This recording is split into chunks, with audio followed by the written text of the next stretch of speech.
Hello and welcome to another episode of the Choose Strong podcast. I'm your host, Sally McRae, and I have brought back co-host Eddie McRae. Yes, I am back and so stoked to be here, actually. Yeah. I actually am. Are you? I'm actually pumped. It's been a while. I know that our audience has missed you very much and have been asking when you're going to come back on. So today... I don't think that's true, but... Today is a joyous reunion. I am excited, to be honest. I'm excited to see all that excitement come out. So first and foremost, I just want to say thank you to all of you for downloading this, for taking the time to listen to it. As always, I like to imagine you, my listener, hanging out on the trail, on the road, at the gym. You have tuned in. Maybe you're sitting in your car, or maybe you are cooking up some dinner for the fam and have our beautiful voices playing through your speaker system. So whatever that is, we are grateful for you. And Eddie wanted to take a minute and just say thank you to, we could probably take up the entire episode to read some of these reviews. But for those of you that have taken the time to submit a review about our podcast, who have subscribed, we are so grateful. That really encourages us. And we love hearing from you. So if you have felt like one of these episodes have really resonated with you, or you've gotten something great out of it, we'd love to hear from you. And be okay with sharing your story. We have a lot of people who share their stories with us, and we get emails frequently. I'd say on the daily, people sharing their own stories, whether it's a Choose Strong type story, going through a hard time in life and then coming out on the other end and wanting to share that with us, or just someone that is just saying that they've been encouraged by the words that we've shared, stories that we have shared, to help them when they're in a difficult, season in life. So at the end of the day, we are all in this together. And when we create community, it helps us understand that. And it gives us strength to know, hey, if they can do it, I can too. And just knowing that we here, the Choose Strong community, we've grown to... On Facebook, our community is over 5,000. That's the Sally McRae Strength page. That's our community through the app. But we see the community just as a whole, whether you follow us on our YouTube channels, the podcast, or through the app. We just love you guys, and we want you to know that we support you, stand with you, and we are so grateful to get to know you through the messages that you send us, and Eddie, through some of these reviews. So what do you got for us? All right. I got 3 of them. All right. This one's from the episode, The Stronger Way to Train. This one. Yes. Says, been listening for a while now, always inspired by Sally's message. And this episode really got me.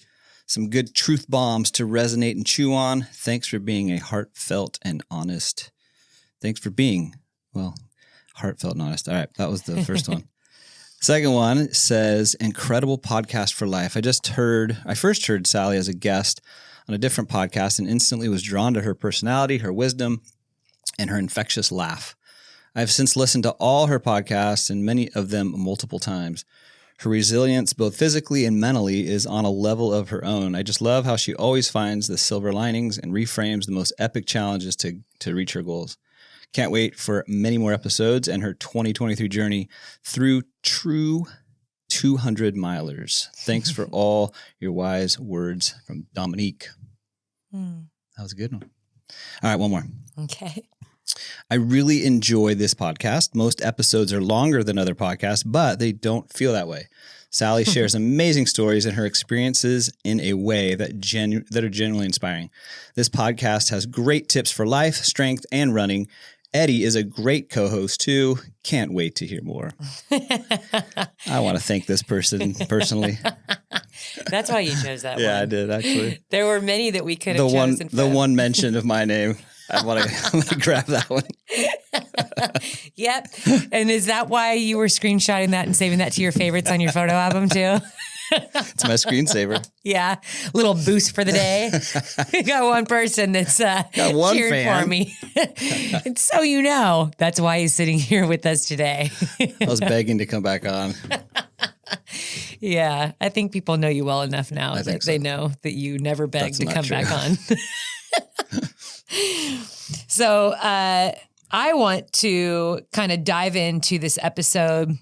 This is episode 20, believe it or not. That's awesome. Although Eddie and I are at times we shake our heads saying we should probably be on episode 60 by now. Yes. Yep. But there is a silver lining, my friends, because my book is done. Hallelujah. It is praise the Lord. It is done. It's exciting. I don't know who's more excited, me or Eddie. Eddie? I think I am very excited because for a few reasons, because we get you back. Like you were like in hibernation for so long. Like some of those days were insanely We're long. brutal. And I had to cook so many dinners. It's like, Oh, you're so wonderful at that though. I'm going to share that with people. Yes. Eddie is, and that really hits with the title of our podcast, talking about building your team, the support that you need. You know, Eddie you have been an incredible support to me over the years, and writing the book was difficult. I have to share that I did not use a ghostwriter. I don't have a big marketing team and a book agent and all of that. I decided and there were a couple publishers that reached out to me, but it was so important that I write my own story. And it had to be straight from my heart. I just feel like there's a lot that gets lost when you have a ghostwriter or, someone else is just kind of taking notes and then writes your book. A lot of amazing books are out there. I mean, I sometimes would pause and think to myself, gosh, I wish I had a ghostwriter. I wish I had somebody else writing with me. But I think when it came down to the substance of the book and what it was that I was sharing, I knew there's no one else that can write this. And it isn't something that I would take off the table for future books because I do want to continue writing. I just needed to get through this first one. But this book, when all is said and done, took me almost 20 years to write. And it was really difficult. I think I had several years, I just put it back on the shelf. I made the big mistake of sharing too early that I was writing a book. And that was all the way back in 2012. Mm-hmm. And,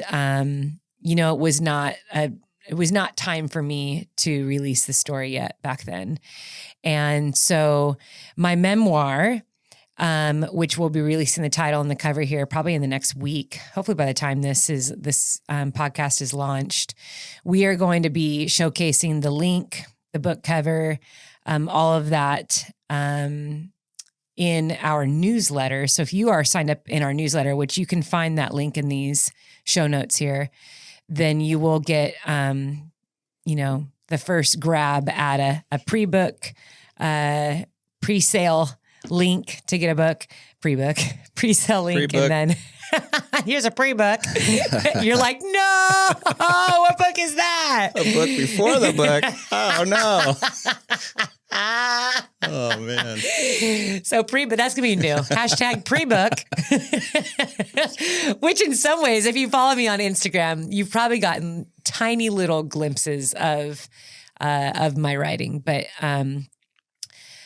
Eddie having to bear with me through this book was not easy. He is the only one in my life that knows my whole story. But even more so, I think what was difficult is that when I handed it to him to read, there are stories in there that he was hearing for the first time. And, that was a lot. And I had days where I was writing for, no joke, I would go and write for 12 and 13 hours straight. I mean, I would get up at 5. Yeah. Maybe longer than that. Yeah, it was consistent 12 hours. I mean, yeah. Yeah.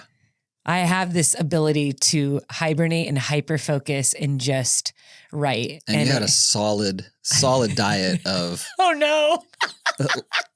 This is terrible. Go for it. Just go. Americanos.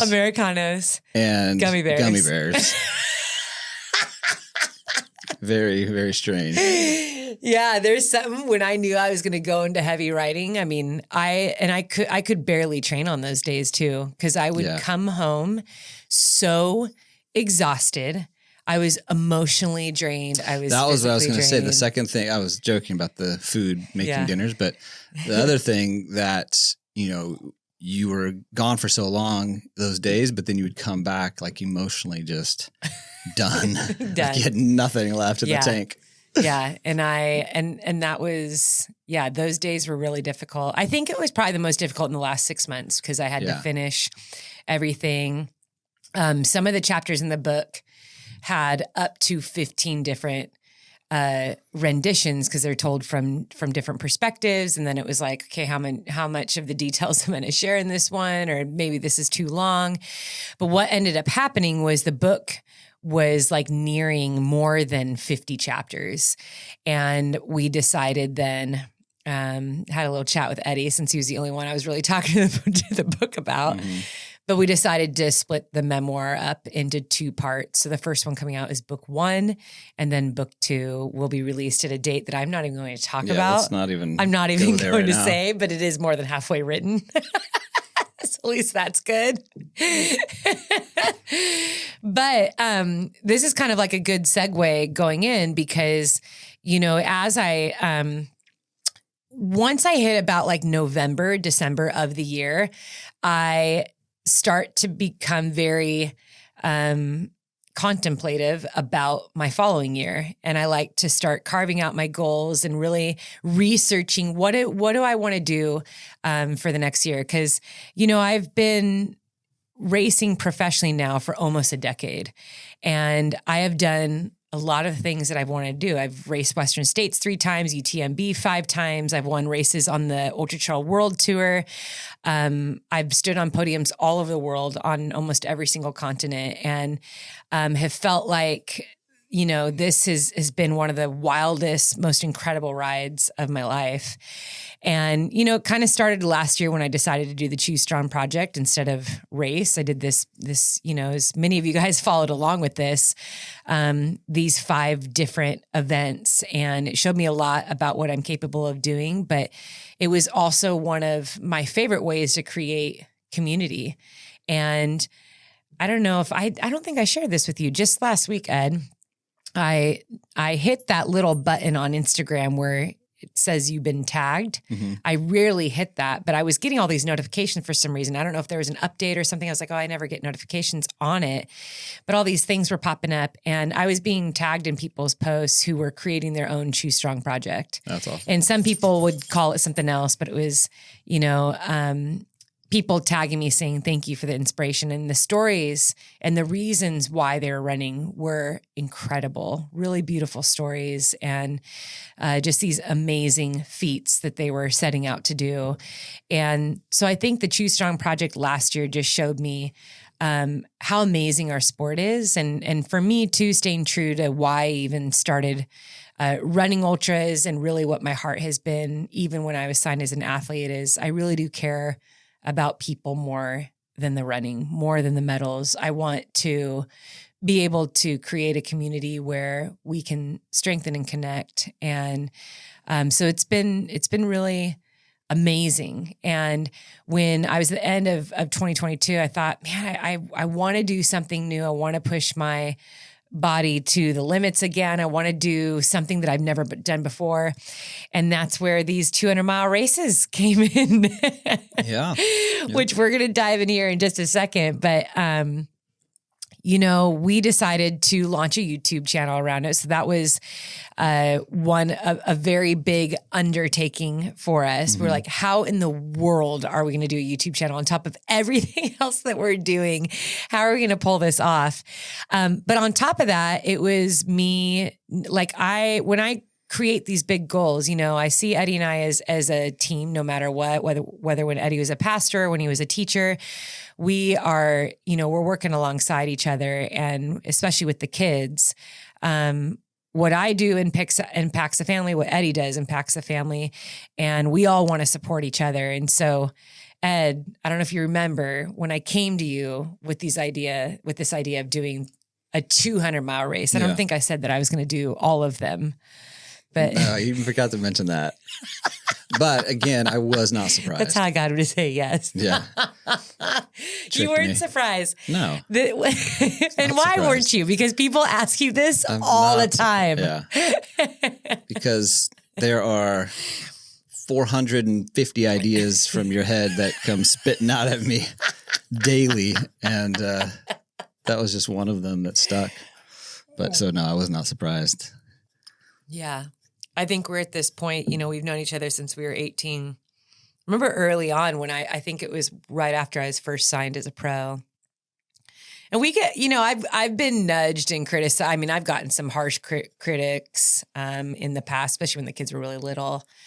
And then we just get like pretty genuine questions that might come off as harsh or just opinions about, me racing and when the kids were little. But I remember somebody asking you, and it was kind of like, oh, you poor thing. Like, it must be so hard. Like, Sally's traveling, she's going to UTMB. Like, you're stuck with the kids. And I think you told me this conversation, but your response was like, I know who I married. Yeah. I knew it was going Which is in. the best response ever. I signed up for it. You put that girl on blast. Oh, yeah. Yeah. I don't remember that comment, but I'm sure it sounds accurate. I will remember it for life. Yeah, obviously. You got major points from me Big for that points. one. Huge points. But yeah, so this year has been about doing these 200-mile races. We launched a YouTube. If you haven't checked it out yet, make sure you do. The YouTube channel has just exploded. I mean, I think It's been fun. we only had a few thousand subscribers at February 1st it was. I think we launched the first episode January 30th. And there was a couple like old videos that were up there. Yeah. And then we hired Drew to contract with us. So Eddie does all the filming. And then Drew will throw it together for us. Drew Darby, who works over at BPM, but he was on the Choose Strong project with us. An amazing cinema photographer. Yeah. And really just talented at everything he does media wise. But he was totally on board to be like, yeah, send me all your footage. I'll throw it together for you. So we've all kind of been working as a team. Moreover, Eddie and Drew, I'm pretty hands off outside of when Eddie has the camera on me. But I've been very impressed, Eddie. You've been taking classes online. I have. You're Tell right. us about that. Like, you dove in. Like, I dove in. I feel like if you could be full-time YouTube man, you would. Yeah. YouTube man. YouTube man. Yeah. YouTube man. Oh, man. We need to take that channel. YouTube man. Does someone already have that I'm sure channel? that's taken. That sounds good. Hey, aren't you a YouTube man? Yeah, I mean, I was determined not to suck. That was basically why I just did not want to be What's bad your goal at it. for the day, bro? Not I don't to want to suck. suck. But no, it's been fun. Well, you took some online classes Mm-hmm. that even our kids were like, what are you doing? Because Isaiah, when he lets me, I put him in social media. He doesn't like he's like you, Ed. He doesn't like his picture taken. He doesn't like putting videos or posts or anything. And he's the cutest kid ever. But this kid is insanely creative, has a giant imagination. He's so good at putting together, like he'll put together these little reels and stories and videos. And he's taking a media class at school, but he was really interested in what you were doing when he saw you taking an online class on, I don't even know what it was. What was it? It was just like How to be a YouTube man? No, it was not a YouTube man. It was like on just like film and camera and photography stuff. Yeah. Yeah. And if you don't follow Mo Bampin on Instagram, You're missing out. You're missing out. Missing out. We'll tell you what that name means in another episode, but he has been posting his pictures. So Eddie's been taking pictures. He's been doing all the filming for the YouTube channel, except for Jackpot Ultra, we're going to dive into here in just a second. But the Jackpot Ultra 100, we got to have Drew come out, and he did film that, ran some drone. This is a long intro for. Yeah. I like it. That what you like that? Yeah. Okay. It's good. But make sure you check that out because the series that we started with is training for a 200-mile race. And as I said earlier, I mean, it's the channel's doing incredible. I think we're almost at 15,000 subscribers just within a couple months. There's nothing really like out there for that, right? I mean, there's not a lot. I mean, I think as far as a series goes, like you're going to see people post about their race. But what I wanted to share was my journey. So this kind of going back to the Choose Strong project is I wanted to kind of create a community about it. I believe the 200-mile distance is very mysterious. There is not one, conventional way, like a structured way to train for these races, which is probably why I decided to do it, because I always told myself I'd never ever do these races. When they came out, I was like, no, like literally, like how much running do you actually do once you pass 200 miles or pass 150 miles? I mean, there's got to be a lot of hiking in that. But so I pushed it away for several years. People have always asked, but then I just decided, you know what, I'm going to try them and I want to like understand them because it doesn't feel like an ultra. It feels like an epic. It's longer than 250 miles. That's 115 miles more than I've ever done. It's not like I'm going from 135, which is Badwater, to 150, 15 more miles. This is 252 miles. That's what Cocodona is. But what I decided to do for this year is I'm going to do 4 of them.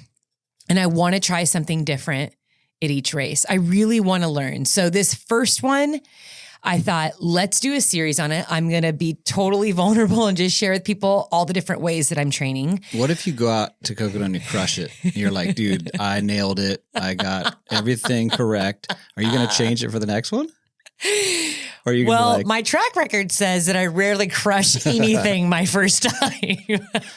I'm just saying, I've been watching you put in the work. So I'm really good at being scrappy and just not quitting ever. So I have a long list of failures and mistakes. I am like rookie for life. I'm the queen of being a rookie. Even if I've done something 10 times over, I will make mistakes. So I'm not expecting that, but that doesn't mean that I'm like, trying to criticize myself. What I mean by that is I am going to go in with more of a mindset of like, I want to learn, as opposed to, let's say I was racing Western States for the 4th time. That mindset would be more like, okay, I need to get into that top 10. Like I'm racing this thing. I'm going to become in tip top shape. And it's all about racing strategy. But for Cocodona 250, it is, I still am having a hard time wrapping my mind even around that distance. And I have actually leaned into, I love doing research. I talk about this all the time. I do tons of research all the time, but I am really reading about through hikers, people that hike for days on end. What are the things that they do? What do they think about? What's the gear they use? What are their strategies in eating and all of that? So I've watched every Cocodona 250 short video, whatever there is on YouTube. I've listened to every podcast I can find. I've been reading articles, talking to past competitors and past champions about the race. I just want to learn as much as possible. But I wanted to kind of pivot this conversation toward you, Ed, because when I looked at these races, it was probably like the first time in my career that I was like, because in the past it's like I can drive to a 50K on my own. I'm gonna be all right, and I'm especially when the kids were little, I remember doing that. I would drive to races like, as long as they were close by, I'd go, and I did a lot of 50 milers, and it's like, I can do that on my own. I think I'm going to be okay. And even 100-mile races, it's like, all right, I can grab people that are around. I can pick up pacers like on the way.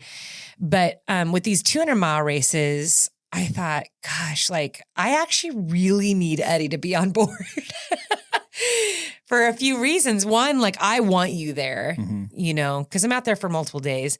But 2, it's like, if you are there, we're leaving our kids with your parents. Yeah. You know, like we're both leaving our kids for a few days. And if there's anything that the people that are close to us know is our family is very, very tight knit. We do everything together. And, you know, we support each other's goals and dreams. So it's like if Isaiah has a soccer game or a football game, we're all going to that. We're all doing whatever we can to be there. If Mackenzie's running, Isaiah's there, Eddie's there, I'm there. We're doing whatever we can to make sure that we're there when she's running. But it's just for everything in life. And we actually spend a lot of, you know, weekend nights together, and we take a lot of trips together. We love being together. So when we both leave them, you know, for more than a couple days, that's a really big deal. Yeah. And we had to do that a couple times for the Choose Strong project. Yep. And I'll be honest, it was hard. When Switzerland was hard. Mm-hmm. It was the first time since having children that you and I have gone overseas without them. Yep. And yeah, I miss them a lot. I couldn't wait to get back home. Mm-hmm. So these 200s was very much you know, if you could commit and join me, but it's like you and I are both like, what are we doing? First of all, wait a minute. Did I have a choice? I don't know if I had a choice of this. You kind of said, hey, this is what I'm doing. Let's go. You always have a choice. Don't tell people that I'm your boss. And he says this all the time. She's my boss. No, I'm not. I am not Eddie's boss. You do not tell him what to do. Yeah. All right. Okay. We better move on quick. See, he just told me I have to move on.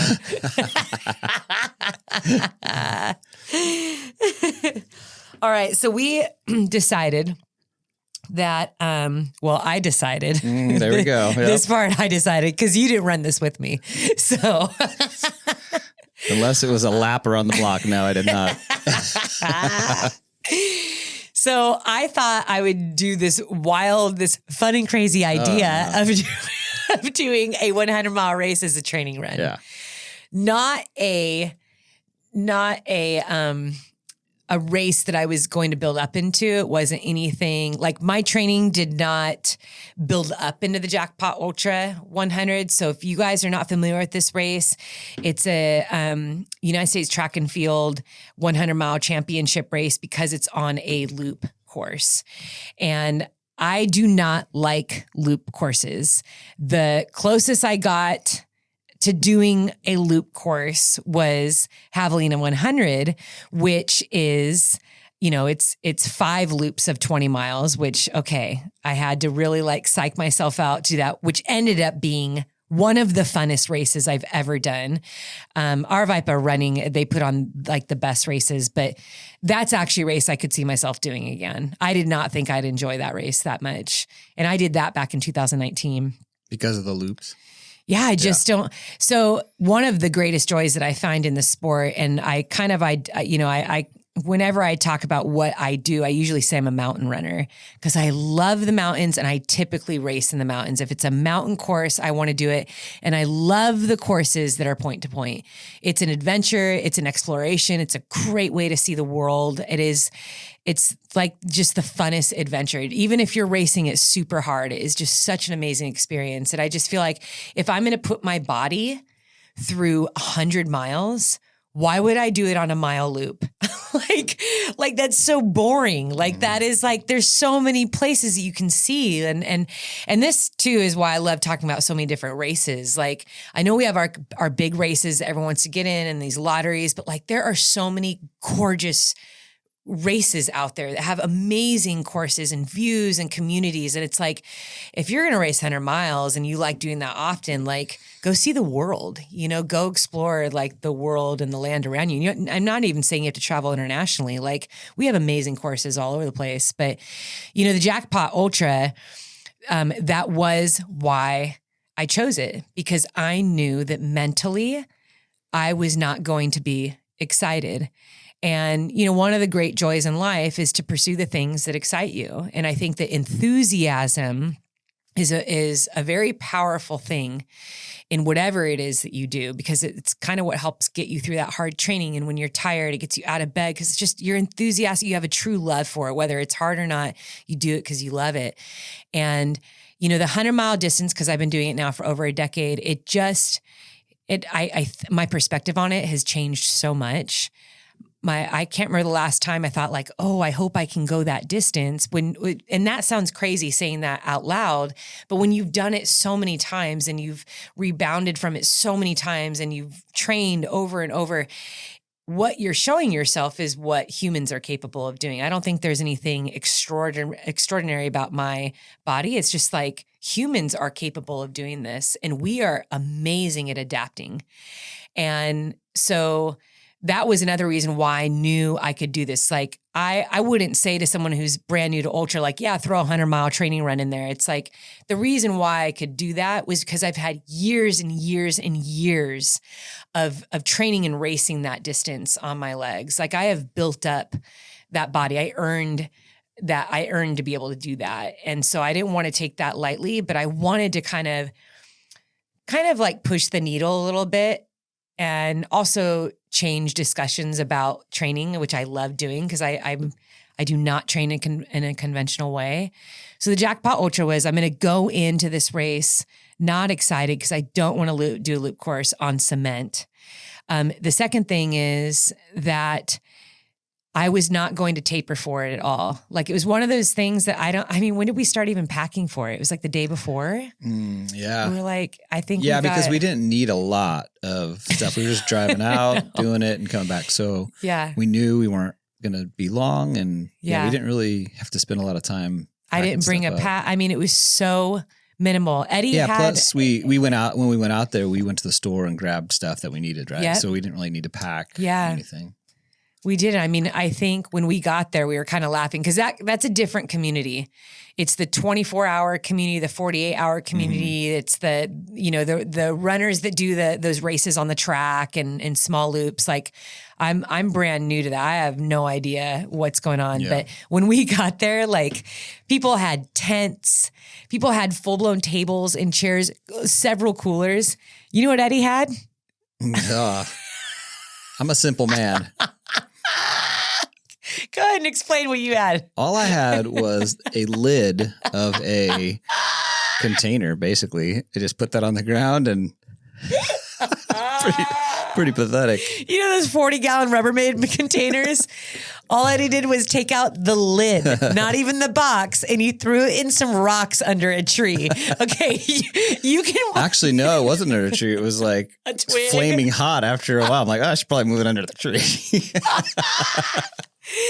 You can check out the Jackpot Ultra. It's called a 100-mile training race on the Sally McRae Strength YouTube channel, and you can see glimpses of the handiwork of Eddie crewing and his setup. It is so good. So I wanted to go into this race on trash legs. I wanted to go into it as a rookie. I've never run. It came out to, I believe, 87 loops because it was like 1.13. Yeah. And then we did this little extra half mile like in the beginning. So it was 87 loops. And there was actually 3,000 feet of climbing and descending over the course of the 100 miles.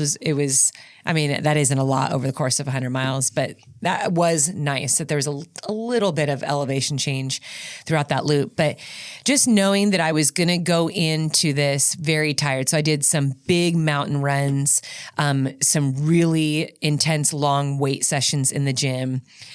I made sure that my body was completely tired and I wasn't recovered. So I was trying to feel what it might possibly feel like when I hit mile 150 in a 200-mile race. And that idea that, okay, Sally, you now need to continue another 102 miles. And so that was the goal. What are the things that I'm going to tell myself mentally? I think that our mental game is far more powerful than our physical game. Then we also really focused on my nutrition, hydration, dialing that in. The goal for this training buildup has been eating just more food. I'm eating a ton of food, all different types of food, trying all different types of electrolytes and hydration strategies. So when you got to the end, though, I mean, I know you felt pretty good throughout the whole thing, but like You're sweet. in general, like you were for the most part, like finished it and, Yeah. you know, we're thinking like, okay, if I had another 150 miles, I know this course is different because it's kind of flatter and, you know, like, do you think you could have gone another 150? Yes. But here's the tricky thing and why you can't, it is hard to train specifically for every single situation because if you've never been there before, you just don't know what to expect. Yeah. And the downfall, which I knew, is that my mind knew I'd be done after that 100 miles. And that is why I chose to go in trashed. Had I tapered, you know, and had I done light workouts for the 2 weeks leading up to it or, you know, or started tapering even a week before, I would have felt a lot better. Yeah. And then I just would have been like, okay, like, yeah, I ran 100 miles. Like, I think I could go 150. But I stood on that start line very tired. And I remember the first 2 miles were hard because all that I was focusing on was my physical body. And I think I probably stopped at least 8 times to readjust that tracker that they put on your ankle. It was like really bothering me for some reason. And I realized I was like, I'm letting that bother me. It feels so heavy. That's like I kept to say, oh, it feels so heavy. And then like my right foot fell asleep and that was where the tracker was. And I was like, okay, I'm a mile in and my foot is falling asleep and this thing's rubbing and I hate the way it feels. And I realized I was like, man, I'm tired because that's what I'll do in a race. When I'm like mile 85 and you're pressing hard, like sometimes like little things start to bother you. Well, you're all your barriers are down. Like you've just been worn down. So your ability to combat stress, discomfort, negativity, like all those are weakened. And I realized that in the first 2 miles, my legs felt so heavy. And I remember my calves being like pretty tight. And then my foot started falling asleep and I'm looking at my watch. I'm like, dude, I'm moving so slow. I think I was going like an 8-15 minute pace. Hey, that's not slow in some people's books. All right. But yes. We're on the road 2 miles in. So hey, I'm just saying, I've been on the road 2 miles in and nine's feeling kind of quick. Anyway. But I do remember you were a couple laps in mentioning that like you're frustrated with the tracker or whatever. And then and I think I wore a jacket in the beginning. You did, but a couple laps past that when you came, I asked about, I go, is the tracker still bothering you? And you're like, I'm just not going to think about it. Yeah. And like, so I knew you were like, all right. And then I just ignored it. Yeah. And I think that was good for me because I had to work through that. So one of the advantages of the loop is that you don't have to navigate. After you've run it twice, like you're a pro at knowing which direction to go. Close your eyes. All right. So it allows you to then focus on other things. Yeah. And that's really what I wanted. I want to be able to think about what am I saying to myself when I feel this tired? What are the things that are bothering me? If negativity is coming into my mind, what am I being negative about? Why are those words, there? How am I going to respond to that? So that whole race taught me a lot about myself. I mean, but yeah, I was pretty trash. I went back. Oh, you remember? Yeah. We went back to the room and I was barfing my brains out. Yeah. I mean, it was kind of scary actually for a few minutes. Because it was a lot. But I ended up recovering and I was back on the trails the next day. And that was the whole training effect that I wanted is you train hard, run the 100, get right back into training the next day. And I learned a lot about myself and, had I raced that, I know I wouldn't have been able to keep on training. So that was the other thing. I had to pace myself in such a way that I would be able to the next day get back to training. So I wasn't allowed to push. I couldn't, ever go into that red zone. And it, that's hard. I showed up and there was like several girls that are kind of eyeing me. And one of them was like, oh, I'll just keep up with you. What's your pace? And I was like, dude, seriously, I need to finish this thing. Yeah, right. Like, I'm like, no, like I'm not here to race you. Like, and a lot of people like to go to those courses to set PRs and to have goals. And so I remember at one point I purposely stopped at where you were, not because I wanted to, because I needed to stop running with a couple girls that were trying to pace with me. And I was like, I don't want you pacing with me. Like, please go ahead. I need to be in my head right now because I am so miserable and we're only like 6 miles in. Yeah, because like the competitor in you are like, all right, we doing this? Let's go. Yes. But you knew like there was something a little bit greater than that.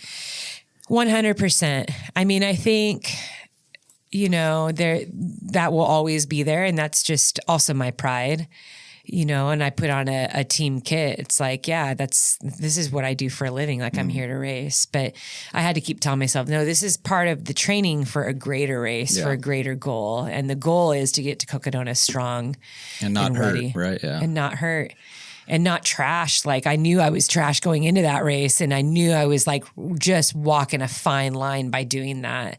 And I knew it could have gone one of two ways, but that was the purpose of the experiment of training for the 200 was, well, let me see what happens when I do this. What happens to, what's going to happen to my body? Mm-hmm. So, and I've been able to do some really big training weekends after that. My training has progressed, since then. So that's, of course, is a good sign.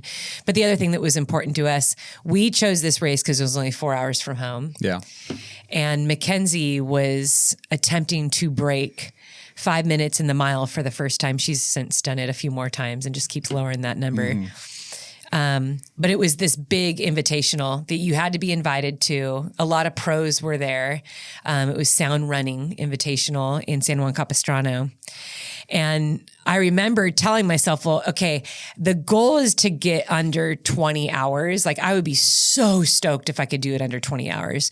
But even if it took me 24 hours to do this loop course, like we're going to be back in time for a race because thankfully it was an evening race. It was at night, yeah. And that's essentially why we chose it. So we arrived the evening before the race. It was like 4:00 in the afternoon. Yep. We went grocery shopping, grabbed a bite to eat at Chipotle. Yep. I woke up the next morning. The race started at 8, 9? I think it was 8. It was a little later. Yeah, I think it was like 8 a.m. That is late, especially for the race I'm training for right now. It starts at 5. So a much later start. And we're out there for 17 hours and 40 minutes and was able to go back to the hotel. I barfed my brains out, slept for a few hours, and then drove back. And I think we were home for like 32 minutes. You had a solid breakfast at Best Western, was it? In the I did. In the morning there? Is that what it was? Best Western? Yeah. Yes. Solid is the right adjective, by the way. Right. Because that's what it felt like in my stomach. The powdery eggs. Right. And, man, a solid brick better. Of processed, unidentifiable. Just what you want after not food. Running 100 miles. Well, yeah, it wasn't great, but thankfully you took me to this really good place. I got some green juice, I got some salmon and a salad, and I had like the Normatec boots in the back of our car. That's right. Yeah. So Eddie was the champ. Yes. Eddie drove out there. He crewed for 17 hours straight and then drove all the way back. When we arrived home, it was literally 30 minutes. I think we both were able to hop in the shower real quick. And then we had to drive out to San Juan Capistrano and we watched our girl crush the mile. Yep. And solid weekend. Yeah, she got her goal sub 5, but that is such a great picture of that. That's what's important to us. It's how we do life. That's how I choose races. Even these 200s, like I looked at the scheduling and I was like, oh my gosh, this is great. I'm not going to miss any of Isaiah's games. I'm not going to miss any of Mackenzie's running. I think there might be one race. No, I don't think we'll miss any races. I don't think so. At all with the Cocodona on each side of it. So yeah, very cool. So Ed, tell us a little bit about what it was like. For those of you that do not like running ultras, and mind you, because people get nervous, for those that do like running ultras, they always think, I need people that are runners or ultra runners or people that are athletes, that are competitive to crew me and to support me. And, I'm here to say after many, many years of this, sometimes it's better when they aren't. ultra runners. Sometimes it's better to have someone that just cares about you. And actually that is the most important thing. Someone that cares about you, someone that knows your goals, someone that understands, who you are and will listen to you and that you can depend upon. I mean, that's the greatest crew in the world. So Eddie and I like to joke that, it took me a couple times to win Badwater. That was a gold mine for over a decade, but it wasn't until Eddie was the crew chief that I won. Secret weapon. Eddie's my secret weapon. Yeah, this one was it was definitely interesting because, and for the most part, I thought it was very easy compared to what? Well, compared Go ahead to Badwater. For our new listeners who don't know what you have done. Yeah, no, I think the reason there's a couple of reasons, but I think the main reason was because there's no driving. Mm-hmm. I didn't have to drive. I just parked and backed up and put the tailgate up or down and so I think not driving, not have to navigate, where to park, where to go, where to hit the next aid station, just mentally, like that was super nice to not have to do. And so then I was able just to kind of focus on what you needed, and even that I felt was pretty easy because I saw you so much, like every 9 minutes or whatever you're coming by. Oh my gosh, here she comes again. And what did I tell you before? What did I tell you about how many times I was going to stop? You're like, I'm not going to be stopping every time. Okay. I'm not going to be coming here every time. And like, I don't need you to like, I'm like, okay. All right. Yeah. I stopped 70 times. You stopped more than that. But, no, because you went to Starbucks one time. You did go to Chick-fil-A. Yeah, and definitely. Then you did go on a run. Mm-hmm. So I probably stopped 60, 70 times. And that's why I had my amazing setup where if I was gone, you knew just to go. So when he's like, hey, I'm going to go on a run. And I was so hoping that he was going to go on the course with me because the course we're on is open to the public.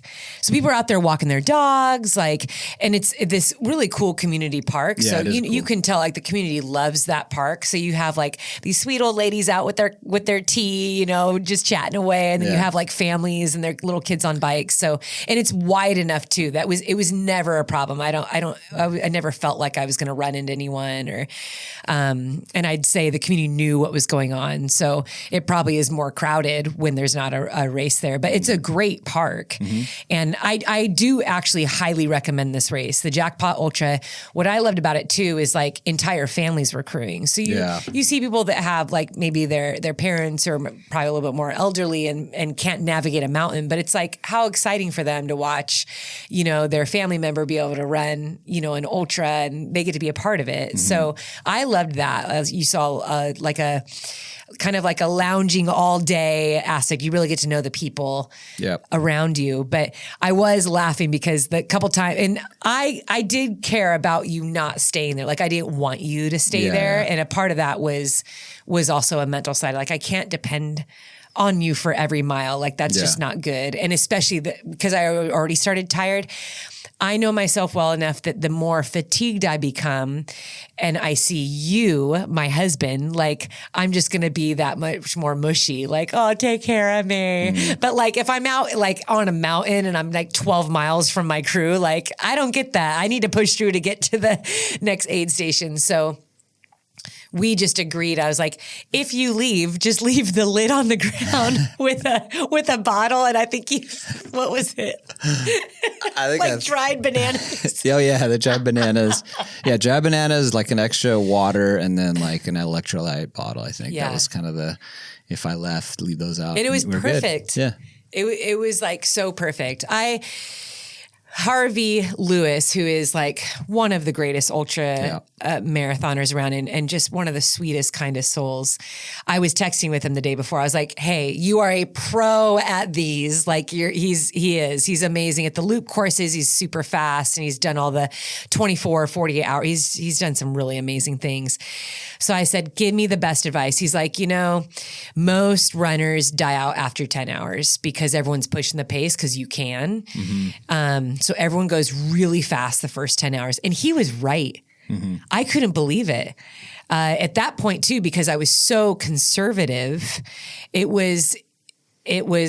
I still had to be patient because I was like, oh my gosh, I'm catching this person and this person. I mean, I think I ended up finishing like in 4th place. And so, he was spot on with people going out way too fast. But then he said, just be good about taking walk breaks. And in my mind, I was like, okay, if I was racing, I would not. Like, I would just run as hard as I could, like, that whole time, because you don't have to navigate. You're just wanting to get those 100 miles in. But I decided every time I passed the finish line, because you pass the finish line every loop, I was going to, for the most part, do a super slow jog, walk to you. And then I grab what I need and I walk a little more. So it always came out that I was walking like 100 meters. Yeah, I wasn't very far past the finish line. It was almost every lap I did that. I walked 100 meters. But once I left, I told myself, as soon as I start running, I will not stop running until I get to the finish line. So I would do that like every lap. And then I'd just play like mind games, and I split up the loop into like 5 different sections. Like, here's the cement section. Here's where we go downhill. Here's where we hit dirt. This is where the ducks are. Like, here's that row of trees. Like, I just like kind of went through that. And then I get all excited because I knew I was going to see you. So I didn't think I'd stop as much, but seeing your face there in the monotony was... Yeah. I'm curious if you were like racing, if you would have stopped that much. No. Yeah, because you can't. You really didn't. It adds up. Yeah, you didn't need to stop, but it was that convenience of like, I can, so I'm going to grab some water or whatever. And when I stopped, it was always pretty short. But if we were to add it up, at least an hour. Yeah. I added on it at a bare minimum an hour. It would have been... it's easy to create a strategy of like, hey, walk with me, run with me. Like, I'm throwing this at you, catch this. Okay, toss that to me. Like, and you saw a lot of the people that actually were racing. That's what they were doing. Yeah, they were. Like, they would just shuffle right through. They never stopped. But I started and I have fun doing math in my head when I run. Yeah, you do. It's one of my favorite things to do. I did math every single loop, but I did start thinking about that. How, okay, every time if I actually stop and I'm taking something for everybody and I'm talking to them, okay, that comes out between 30 and 90 seconds. And so, then you add that up over the course of 87 loops. Yeah, you do that 60, 70 times. Yeah. So when you want to race that, if you can just move the whole time and teach your crew just to like toss you something, it's just a grab and go, but you're never actually stopping. Oh my gosh. I probably would have got a sub 16 on that. Yeah. I think I saw a cool strategy. One of the ladies that was doing it, I think she had her son and maybe someone else crewing for her. But I know who you're talking about. Yeah. So it was kind of neat to, if, this might be a tip for someone that's running one of those, but she would always yell out, like, I don't know how far away she was, but she would yell like, this is what I need. He would get it together and have time to hop out of his chair and kind of give it to her on the run. Yep. And then she would toss it, about 100 yards past, and he would go grab it. He would grab it. Yeah, that was kind of cool because she just kept going by. And I'm sure they communicated that before. Yeah, no, that was a good because anyone standing by is like, dang, dude. Yeah, like, she's screaming, throwing things on the ground. Her kid's like running out after her, trash everywhere. He's the real champ. So that was a much easier course for you to crew. And Eddie has done, you've crewed like some of the toughest ultras in the world now. You've done Badwater twice. You did Leadville, AC 100, Angeles Crest 100. That's in my home trails. It's my home mountains. Everything about that's home to me. That one's brutal.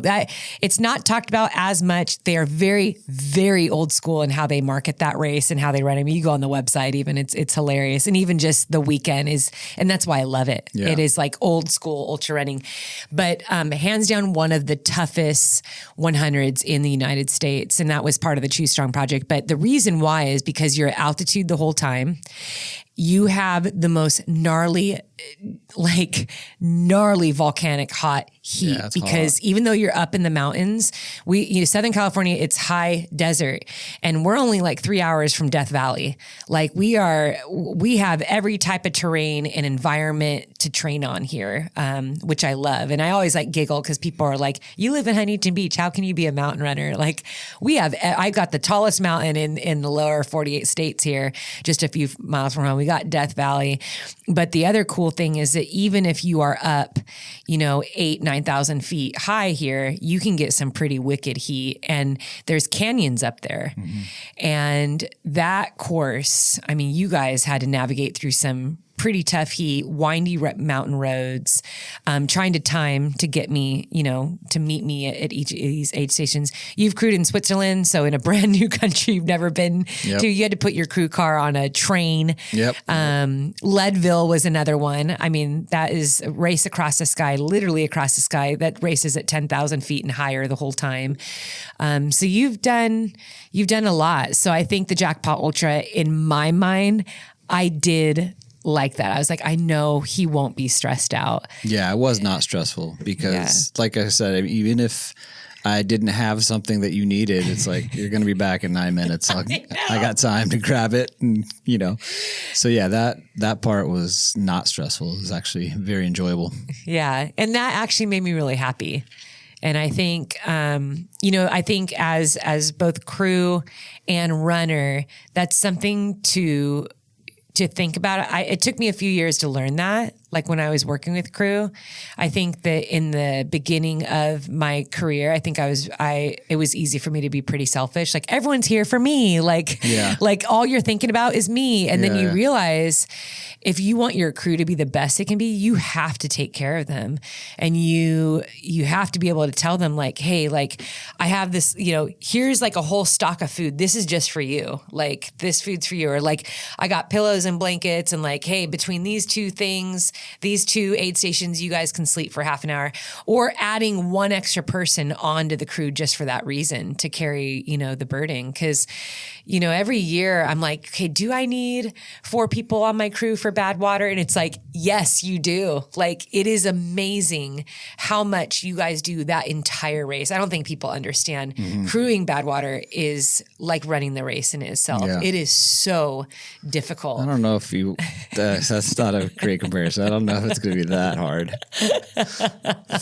It's one of the harder ones, but it's not like running the race. Come on. It's not like running the race, but things that people don't understand is like you're literally in that element too. Yeah. So even if you're running out, because you ran with me probably at the hottest section down in Panamint Springs, where like the road lines are all wavy. I mean, the heat coming off the ground is like 160 degrees. It was like volcanic road that we're running on, and you paced me for that. And I think that when you're asking someone, hey, can you just pace me for a few miles here, and there, and they're jumping in and out of the car, but then they're not going back to the car and sleeping. Like you were driving. And then it was like, you're then making my bottles and getting me food and checking, how is she doing? Okay, we need to get her sunscreen. Has she done this? You're checking like everything constantly. The mental stress in that environment makes it very difficult. And Badwater is known notoriously for pacers and crew struggling way more than the runners. Because pacers go in, crew go in, and they're just like, oh, we're going to be in an AC car like the whole entire time, and they won't heat train, and they don't like understand how difficult it is. And then if you have a runner that's running 45, hours, true. I mean, that's brutal. Yeah, you do got to be on as a crew member pacer there, because there's, every 2 miles you're and you need something every 2 miles. You need another refill because you're going through water. You need to have something on your head that's keeping you, cool or whatever. So it is you got to be on. Yeah, I know because Colin and Dave, they tend to pace me a little bit more in that. And it's like, that's the only race where I can tell they're actually like have a heightened concern for me. They're like touching my skin and making sure, like, are you okay? And that race, like, you are literally making sure that your runner is like okay. Yeah. Because heat exhaustion and heat stroke, you're right there. You're walking on that line the whole time. Mm-hmm. And so it's that's intense. So the Jackpot Ultra. The Jackpot was the weather was like perfect. It was a great. It was perfect, but everyone was like, dude, it's so hot out there. Remember, we were like, what? Yeah, what? I started with a jacket. I mean, it definitely got warm at points, but for the most part, it was pretty nice. It was, but and I'm not saying I like ignored everyone on the course. I actually did run and talk to people like all day. I mean, how can you not? You're going around in circles like 87 times. I was even talking to people in the 48-hour group. That was the most awkward for me because because it's not a marked core, like you're just on this park path, right? So I can go literally inches from that path to hand you something, So I'm just standing there, and especially for the first few miles, I'm like taking it all in. And it's like you see the same people come by. It's like every time you're like, "Hey, good job," good job. Like every time, it's like after like the fifth lap, I'm like, keep saying good job. Like now, it got like so weird because I remember mile 65, good job. Like mile 65, you're like making eye contact as they're coming back, and you're like, this is weird because I've made eye contact like 65 times with them and I don't say anything. It's just like, then I started like dodging their eyes, like pretending to fumble with my bottle. She needs water. Yeah, that was kind of awkward. But you have no table, no cooler, like nothing. You're picking up rocks in my pockets. Wait, she needs $1. It's so true. Yeah. Oh my God. So that was a new one for me, because usually on those races, like I never ever see like most of the racers, right? Because because I'm like 4 hours ahead of you're all way ahead of everybody. It's amazing. Right. I'm always looking at my rearview mirror, like, where is everybody? No, but like for this one, I'm literally seeing every single person every 10 minutes. I'm like, okay, I need to stop. Like, either stop being right and there. And that's when he's looking. like, "Hey, Sally, I'm going to go for a run, not on the loop." Yeah, exactly. He left the park. Yeah. Oh. Well, I want people, our listeners, I want you to think about who your support system is in your life, and whether that is on your journey to a goal that you're trying to accomplish, or even in a race. If you love to run ultras, who is that person? And we would love to hear from you. You can send us a message on the Choose Strong podcast Instagram. You can also write it in the comments if you watch the Choose Strong podcast YouTube, because Eddie and I want to give shout outs too. And so we'd love to know who it is and why. If you want to share your story with us, we would love to hear that story, because as I've gone on in my journey, and I've been doing this for a while, the older I get, and I feel like I've read this so much from people much wiser beyond their years than I am, and books and articles and, in other interviews, and people say, the older you get, you really start to understand who your tight-knit circle is. You really start to understand who means the most to you, cares about you. And not only that, but just that is what makes life so fulfilling, are the people in your life, the ones that you do life with, both in your good seasons, bad seasons, the hard times, the good times. And it's so important that we pause and we give thanks to those people. So thank you, Eddie. You're welcome. Because when you find someone that is great, someone that supports you, they are like gold. And I've often said that about, like even our Biola friends. Eddie and I both graduated from Biola University. We have this group of 14 friends. There's 7 couples, and all the guys are like best buds and all the girls are like best friends. And we all got married at the same time. We had kids at the same time, and we all still keep in touch. We still have our holiday parties and we go out for dinners, and our kids are basically all like cousins. I mean, the group is massive, but,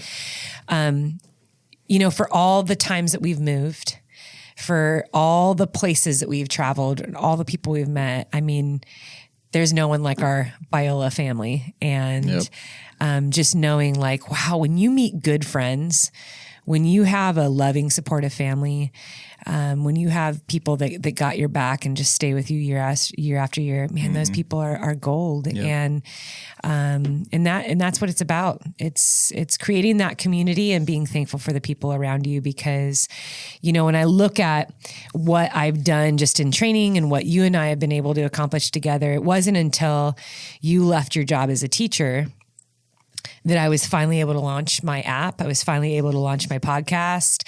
That's why I was able to do the Choose Strong project. I was able to launch a YouTube channel. Well, we have 2 YouTube channels now. And it's just been a crazy wild ride, but we are definitely better together, stronger together. And, you know, as much as we've had hard days, I'm so grateful for those, because it's brought us closer together and has really set us up to conquer some pretty gnarly stuff. So I still look at our to-do list every day and I'm like, how are we going to? Seriously. So true. Right? Yep. So true. But we want to hear from you guys. We want you to think about the people in your life who are supportive, what makes them supportive. You can give us an example of who that is. And we just want to encourage you to take a minute today. You can do it through a text, a phone call. My favorite is the handwritten card, or just face to face, and let those people or that person know that you care about them, and tell them specifically why. Life is too short to not do that. I know and Eddie and I both, we've lost people in our life that we love so dearly. And so often we tell ourselves, I wish I could have told them this or that. I wish I could have had one more minute to share with them something that was on my heart about why they mean so much to me. And so today is a good day to do that. Today is a good day to give thanks for those around you. And that's the part of the Choose Strong community. We say strong body, strong mind, strong love. And so having a strong love for those that support you, those that build you up, and those that are in your corner is so important. We want to thank you for joining us today on this fun conversation. Eddie and I had a good time. Just has been fun. It has. And we want to invite you to join us as we embark on our first 252-mile race. And I really say this together because I know that I'll be thinking of Eddie every step of the way out there, partly worried because he keeps telling me he doesn't want anyone on his crew. Drew and Tyler are going out there, so he keeps saying they're on the crew. But Drew and Tyler are going to be filming and photographing the race. So we are going to be releasing a film around Cocodona 250. It'll probably be released like 3 or 4 weeks after the race. So look for that probably in June. But we want to basically take you on this journey with us. And we hope that you either find some great tips or advice for your journey. But the most important thing is that we hope that you are encouraged. We hope that you are strengthened, and that you can really see at the root of it all that we are choosing strong in all we do. So I have no idea what to expect, Ed. The race is about 14 days away. It is May 1st. And and I'm going to be a rookie out there. I'm going to be learning a lot, and I'm going to be sharing with everyone else. And you will too. Everyone's going to want to know what it's like to crew. I'm looking forward to it. It'll be fun. Yeah. So follow us on our social media. We will be posting on the Yellow Runner Instagram, probably the Choose Strong podcast Instagram, and then you will get some updates from us about when that film will be released. Yeah. And of course, do you think that we will be doing a podcast post-race? Oh, yes, for sure. That'll be fun. Absolutely, yes. Let's just hope that the podcast isn't filled with things like diesel. Okay, all right. That's enough. Too soon. Thanks again for joining us. Let us know how you like this episode. Leave us a review. Make sure you subscribe. And we look forward to chatting with you again, Eddie. Yeah. We look forward to having you on the show again. Yes. And to our listeners, we love you. Keep choosing strong.